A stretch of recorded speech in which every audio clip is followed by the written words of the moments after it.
My dear students, class 12।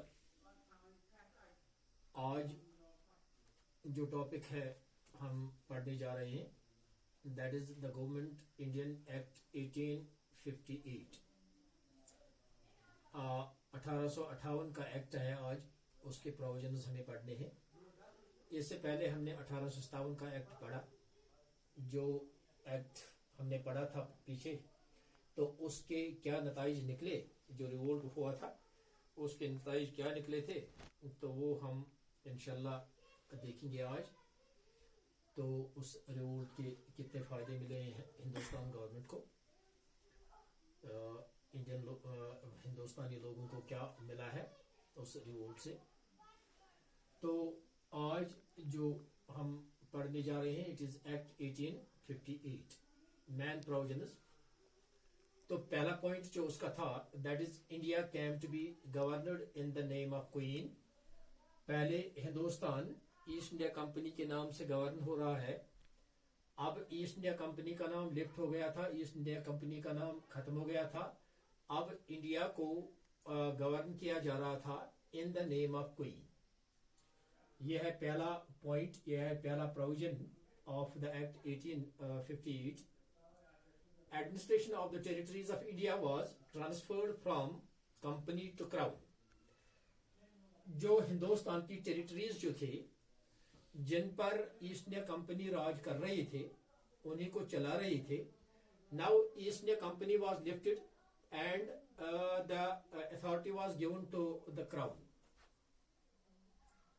Administration of territories of India was transferred from company to crown. अब East India Company से उठाया गया था, crown को दिया गया था एडमिनिस्ट्रेशन। अब क्राउन को चलाना है। Third point, the military and the naval forces were transferred to queen. जो मिलिट्री और नेवल फोर्सेस जो है, नेवीज के फोर्सेस, वो भी ट्रांसफर करके क्वीन को दी गई।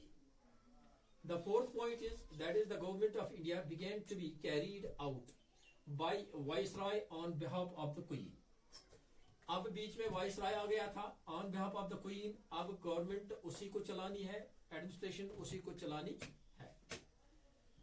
Fifth point, the board of control and the court of directors of the company was abolished and all powers possessed by them were given to the Secretary of the State for India and his council. The board of directors and the court the board of control and the court of directors of the company were abolished। ये सब लोग board of control and the court of directors जो east India company के थे, ये सब abolish हो गए थे, ये खत्म हो गए थे।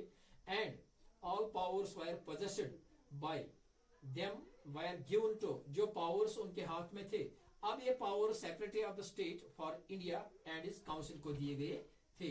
अब तमाम ये पावर जो board of control, court of directors के हाथ में थे, अब इनसे लिया गया था और सेक्रेटरी ऑफ द स्टेट को दिए गए और उसके काउंसिल ऑफ मेंबर्स को ये पावर सब दिए गए। The secretary of the state was to be a member of the cabinet.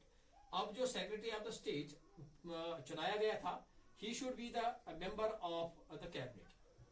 The Secretary of the State was given the powers to overrule his council। इस Secretary of the State को ये powers भी दिए गए थे, वो overrule कर सकता है काउंसिल पर। नंबर 8 पॉइंट जो है that is appointment to the convened civil services were to be given by open competition। अब सिविल सर्विस के लिए जो बिल्कुल अपॉइंटमेंट्स हो रही थे, अब ये बिल्कुल ओपन है, जहां पर ओपन कंपटीशन होगा और उसी के हिसाब से ये सिविल सर्विस में लोगों को जगह दी जा रही थी। ये थे आज के ये एक्ट ऑफ इंडिया 1858 के कुछ प्रोविजंस। इंशाल्लाह आज का टॉपिक हम यहाँ पर ही खत्म करेंगे।